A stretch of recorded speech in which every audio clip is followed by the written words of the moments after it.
sudah dulu sedikit di majelis ini, al-barakah yang luar biasa Bapak. Kata Rasulullah dalam hadis sahih,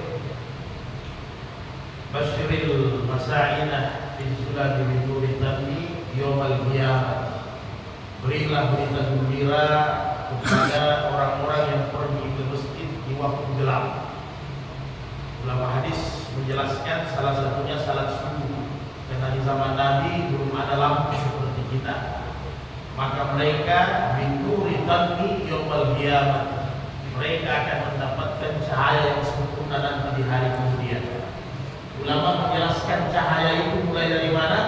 Orang membiasakan datang berjalan ke masjid, cahaya itu akan bersamanya mulai lazat, sakratul maut akan datang menemani kita, yakin saja. Sampai masuk di lubang lahat di kubur, maka cahaya salat ini, cahaya berjalan di masjid akan membersamai kita. Jadi bukan hanya nanti ketika kita berhadapan dengan Allah di yaumil qiyamah, tetapi ternyata ketika sakratul maut, ketika kita berada di kubur, cahaya inilah yang akan datang, yang selama ini kita cari, yang selama ini kita jaga untuk berjalan ke masjid. Ditambah lagi masa ilal masjid, siapa yang datang ke masjid la yuridu, tidak ada niatnya kecuali untuk semata-mata ikhlas beribadah kepada Allah, untuk belajar atau mengajarkan ilmu, maka kehajjatan mabrurah, dia akan mendapatkan juga pahala haji yang mabrur. Subhanallah ya. Tapi ini bukan haji yang maksudnya kalau tahun ini heboh di mana? Banyuwangi di daerah Jawa ya, masuk di dalam gua. Kalau mau 90-an di daerah Sulawesi Selatan, Gunung Ape. Nah, ada lagi ya, ada lagi ini di Gunung Jawa Barat ya, Jawa Barat dan sana. Jadi yang uniknya juga mereka talbiyah, labbaik Allahumma labbaik, sama pakai ihram juga, masuk dalam gunung, dalam gua, nanti tembusnya katanya di Ka'bah. Ini asli juga ya. Jadi tidak begitu. Jadi secara pahala kita dapatkan hari ini haji dan umrah, tapi bukan secara pelaksanaan, bukan secara syariat, tapi secara pahala. Ya alhamdulillah. Kemudian ya Abu Zar la'anta wa fata'allama baba min al-ilmi khairul laka min an tusalli mi'ata raka'at. Wahai Abu Zar, kalau kau pergi di satu pagi, di satu subuh untuk belajar satu bab daripada ilmu, lebih baik daripada 100 rakaat salat sunnah. Jadi kalau mau dihitung pahala, dimasukkan dalam tabungan kita masing-masing, yang satu salat 100 rakaat, bahkan hadis lain alfa rakaatan, 1000 rakaat. Yang satu salat sunnah 1000 rakaat, kita duduk dalam majelis ini setengah jam, bahkan dalam hadis lain hanya sesaat saja, itu lebih baik kita duduk sesaat untuk belajar ilmu daripada kita menegakkan salat 1000 rakaat sunnah. Tapi jangan salah paham, bukan berarti salat sunnah tidak penting. Artinya kata Imam Syafi'i, ibadah apapun, bukan hanya salat, kalau dia tidak punya nur ilmu, dia tidak punya cahaya ilmu yang baik, maka ibadah itu tidak diterima. Maka inilah kata para ulama, al-ilmul imam wa amalul tabi. Ilmu itu imam, amal itu hanya mengikut, makmum. Artinya kalau tidak ada imam, tidak ada gunanya imam, batal semua. Nah, kita beruntung. Mudah-mudahan kita termasuk orang-orang yang senantiasa haus dengan ilmu. Jadi orang menuntut ilmu ini tidak harus ulama, Pak. Ada syaratnya, kata lagi, aliman, muta'alliman, mustami'an, muhibban. Tidak mungkin kita tidak ada masuk di dalam ulama, penuntut ilmu, mustami'an seperti kita semua, pendengar ilmu, muhibban atau minimal sekali pencinta dengan ilmu. Jadi kalau sudah tidak alim, sudah tidak mau belajar, sudah tidak mau duduk dalam majelis, tidak mau lagi cinta ilmu, mana jadi penentang, alhamdulillah kita. Jadi mudah-mudahan kita masuk dalam satu golongan nanti dihubungkan dengan para ulama-ulama. Karena pintu surga itu banyak. Salah satunya adalah pintunya orang para penuntut ilmu agama yang baik. Amin ya rabbal alamin. Jadi seperti mana biasa, mungkin kalau khususnya di masjid sini dari tahun ke tahun sudah kita sering bahas. Hanya ini takrir, pengulangan saja, ya. Jadi mana-mana yang kurang nanti kita saling tambah. Apalagi banyak orang-orang tua saya yang banyak pengalamannya. Nah, nanti pertemuan 2-3 ke depan kita nanti lebih ini tentang awal Ramadan. Kita coba baca-baca beberapa hadis-hadis tentang Ramadan.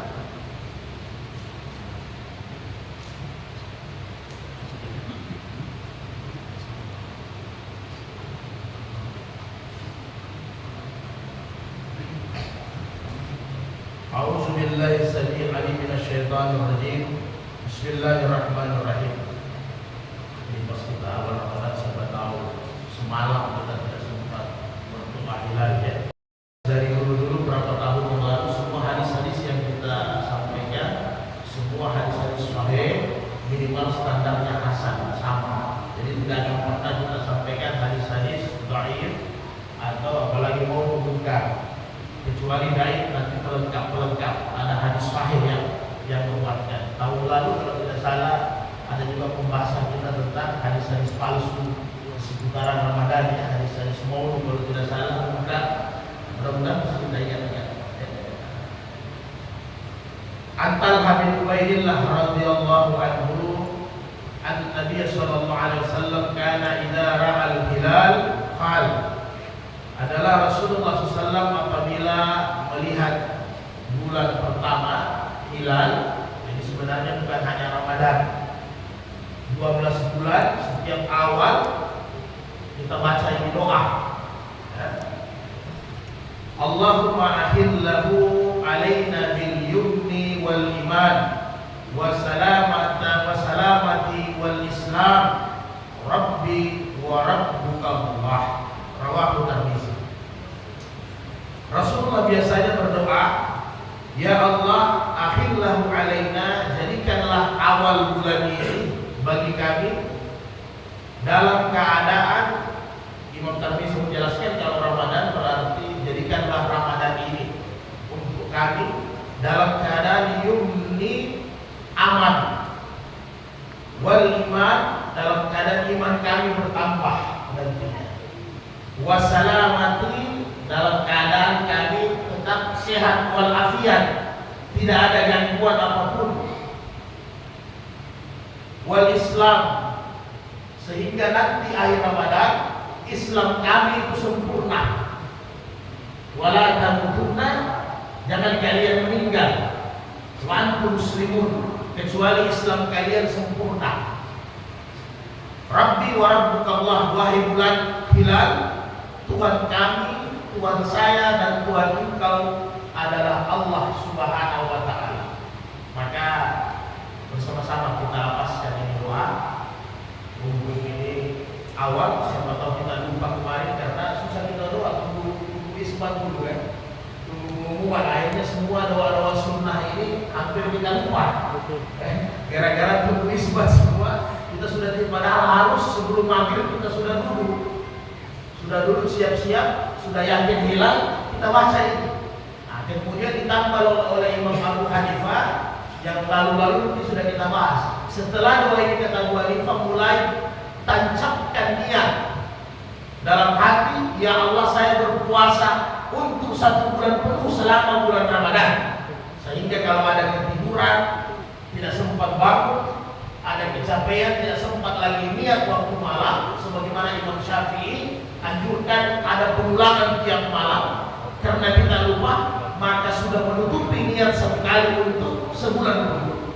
Nah, mungkin karena tadi malam fokus, karena kita buka biar media sosial kita buka semua perbahasan masalah isbat semua. Kayaknya biar yang non muslim saudara kita juga ada tampilkan juga yang live semua di media sosial. Ini luar biasanya hebohnya ini barang. Karena ini hal yang biasa, tidak ada apa-apanya sebenarnya. Tapi ya karena semua ada bonusnya. Orang tampil live juga kan berlomba-lomba di endorse kan. Begitu semua. Luar biasa dunia ini, ya. Boleh sama-sama kita doakan. Bismillahirrahmanirrahim. Allahumma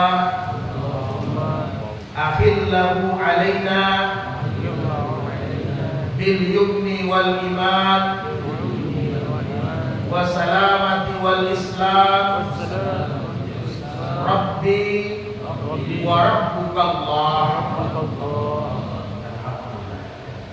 Jadi ini yang disunahkan oleh Rasulullah ketika awal Ramadan. Kita siap seperti ini, bukan sibuk menunggu itu pengumuman dan penuh sebenarnya. Bahkan saya menangis dalam hati, Pak, mesin-mesin besar, mesin raya, mesin aku itu ditaruh, dinding ditaruh, live-nya nunggu orang yang dibunuh semua.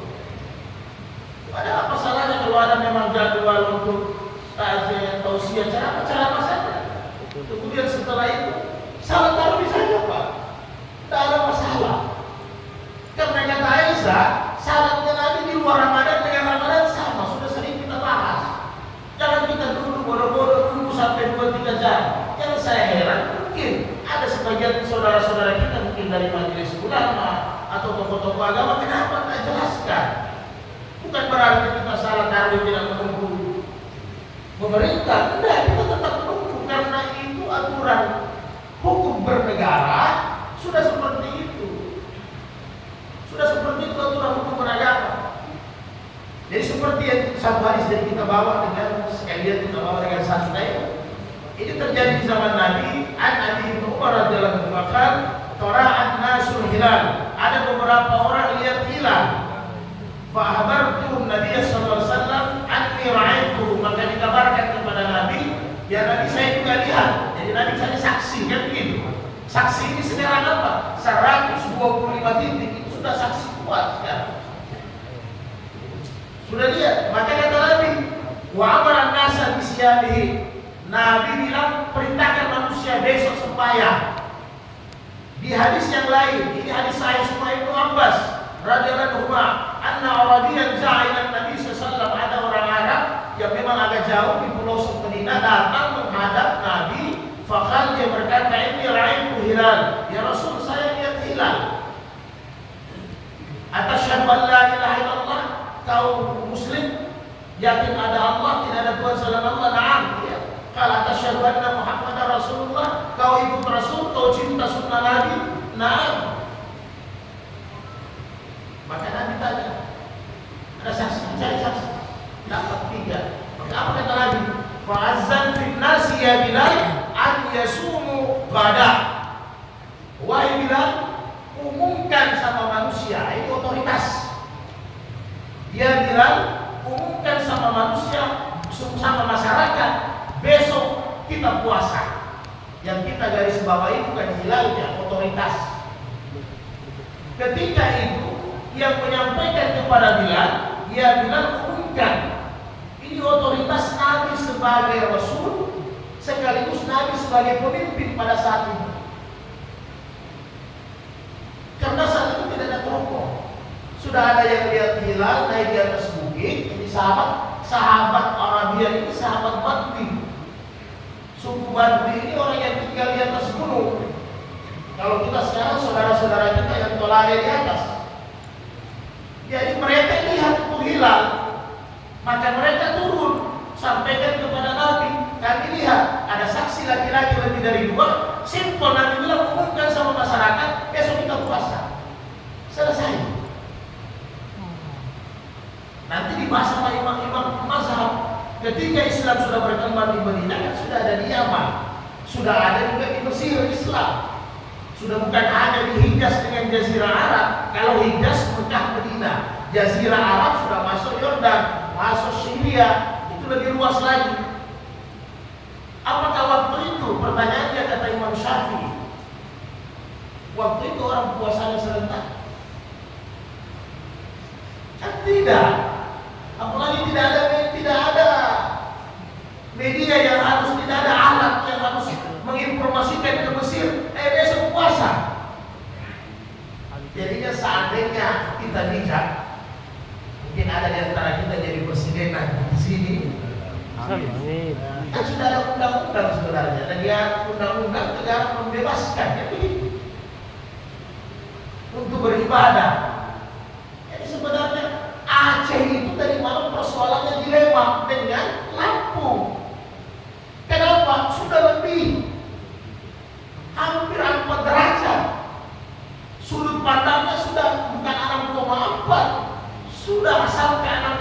9. Jadi memang luar biasa Menteri Agama tadi malam, dilema luar biasa. Sampai yang sampaikan Ketua Majelis Ulama barangkali tidak seperti biasanya. Berarti kepentingan isbat ini luar biasa juga ya. Luar biasa. Sebenarnya biar tidak ada lagi isbat, kan alat sudah canggih, Android semua. Menteri Agama tinggal kontrol Pak ya. Tadi tinggal kontrol Menteri Agama. Begitu kira-kira Pak Dokter ya. Tinggal kontrol Menteri Agama pakai satu Android, semua di live di 125 titik. Selesai. Ya, seandainya bintang ya siapa yang hilang ya puasa saya. Kan tidak ada masalah. Kalau ada yang merasa tidak dia hilang ya jangan puasa. Tidak ada masalah itu persoalan. Karena jumlahnya tidak ada 28 atau 31. Yang lalu-lalu kan kita sudah bahas jumlahnya tetap 29 dengan 30 kata Rasulullah itu sama dengan 1 bulan. Kenapa sih harus mengeluarkan anggaran sampai miliaran? Jadi saya pernah tanya ada rekan senior di Majelis Ulama, tanya pernah berapa tahun lalu hadir, tapi bukan yang bicara, hanya mendampingi ketua. Ternyata memang ada fungsi besar. Ternyata ada fungsi yang besar. Jadi sudah ada anggaran ternyata ya, sudah dianggarkan. Jadi itu barang tetap harus dibuat. Seandainya biar tidak dibuat maka lain semua sekarang ada semua kakanwil ada kok. Kementerian tiap provinsi, tiap kabupaten lengkap sebenarnya. Jadi otoritasnya kita tidak bantah. Karena selain penguasa, selain pemerintah tidak boleh mengeluarkan otoritas itu pasti seperti mana. Jadi Nabi bilang, wahai Bilal, Nabi yang perintahkan sampaikan kepada masyarakat besok kita puasa. Tapi Nabi sempat actionnya Pak. Alat tidak ada, teropong tidak cantik, mungkin orang ahli hisab astronom, badan antariksanya juga belum secanggih sekarang Pak, masih terbatas. Tapi eksekusinya actionnya cepat. Ini yang sebenarnya kita butuhkan.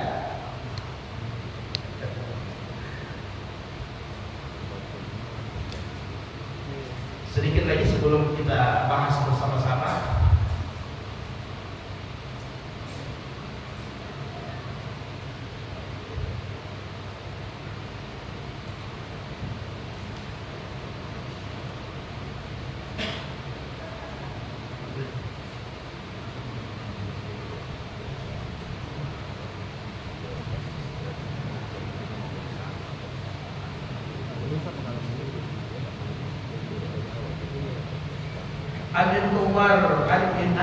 An Ammar bin Yasir radhiyallahu anhu qala man sama yawmal ladzi yusakku fihi faqad asaa Aba Qasim zakar Bukhari mu'allikan wasallam. Jadi kata Rasulullah bahwa barang siapa yang berpuasa pada saat dia ragu tidak kuat keyakinannya faqad asaa Aba Qasim, maka dia berdurhakai Rasulullah SAW. Jadi ini kan yang kita mau cari sebenarnya dari malam supaya tidak syak, tidak ragu kan.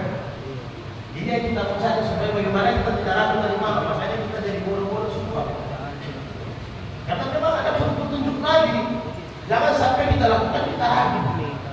Tapi kan puasanya sahurnya kan jam 4, jam 3. Jadi sebenarnya kita habis saja.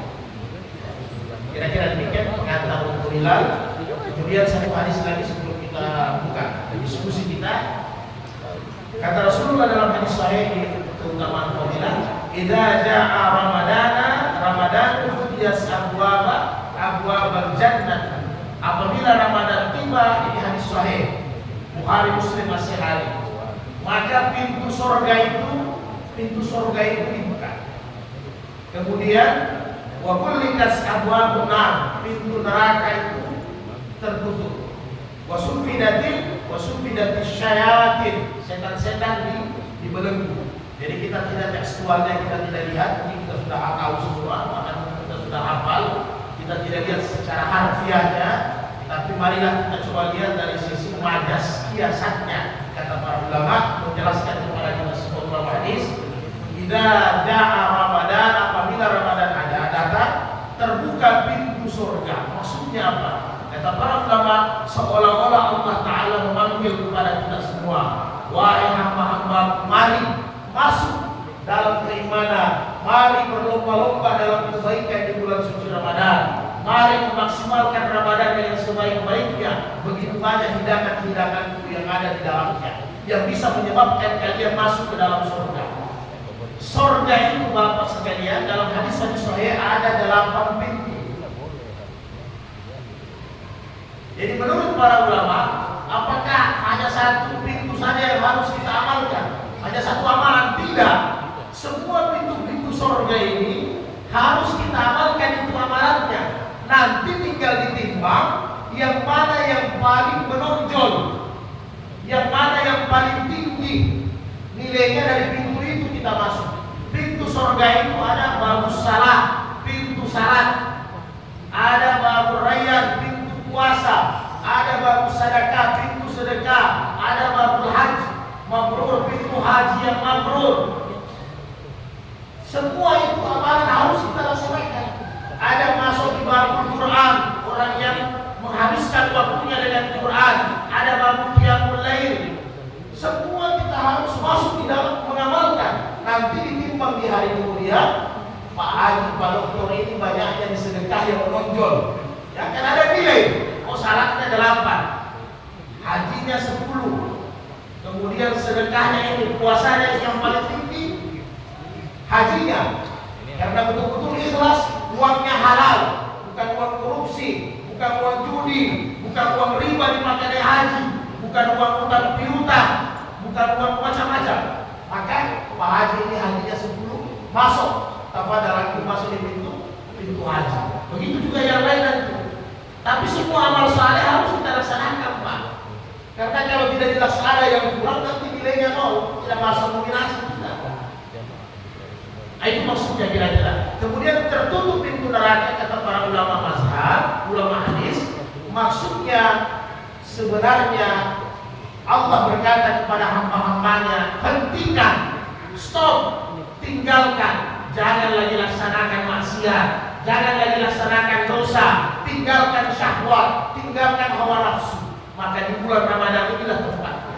Dan yang terakhir, maksud Allah belenggu itu setan. Secara pikiran kita tentunya seperti dirantai, ya bolehlah. Secara tekstual setan itu seperti dirantai, oke.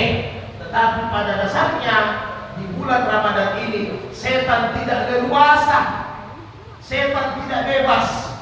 Seperti mana di luar bulan Ramadan dia bisa bebas. Kalau ada pertanyaannya masih ada yang buat maksiat di bulan Ramadan, jawabannya adalah selama 1 tahun setan mampu membentuk dia menjadi setan yang baru. Saya paham Pak ya? Berarti selama 1 tahun setan mampu membentuk dia jadi setan juga. Jadi kalau Ramadan ini tidak bisa membentuk kita jadi hamba yang bertakwa, kapan lagi yang kita harapkan? Karena Ramadan ini bonus untuk orang yang istiqamah, bukan bonus orang-orang yang nanti baca Quran Ramadan, yang biar salat tahajud nanti Ramadan. Kita ini bonus untuk orang-orang yang memang sudah istiqamah selama seumur hidupnya, sudah istiqamah amal solehnya, maka diberikan bonus Ramadan. Termasuk di dalamnya kata Rasul dalam hadis sahih, selain sahur mubarak, selain taradallahu alaikum siyamahu, di dalam wa fi lailatin min alfi syahr, karena di dalamnya ada juga yang disebut Lailatul Qadar. Itu bonus hidup kita. Tak mungkin orang yang 1 tahun tidak pernah ke masjid, mustahil. Orang yang 1 tahun tidak pernah salat sunnah rawatib, utamanya salat nomor 1 sesudah Ramadan, sesudah salat maktubah. Tidak mungkin orang tidak pernah baca Quran 1 tahun, kemudian dia dapat Lailatul Qadar. Mustahil. Yang dia dapat khayalan atau ngigau itu. Paling yang dia dapat ya kunci rame-rame, tapi bukan ketika dia sementara beramal. Mungkin dia dapat lihat tanda-tandanya, tapi pada saat dia lihat tanda-tandanya dia tidak dalam keadaan beramal, kata Imam Ahmad, maka itu hanya lihat tanda-tanda. Tapi orang yang istiqamah selama 1 tahun, itu datangnya dalam Qadar, itu yang dibilang malaikat bersalamat, karena hatinya itu enak, ada modal, ada cas untuk 1 tahun, sudah terisi baterainya sebelum keluar Ramadan full. Ini orang yang sementara ibadah. Jadi kira-kira begitu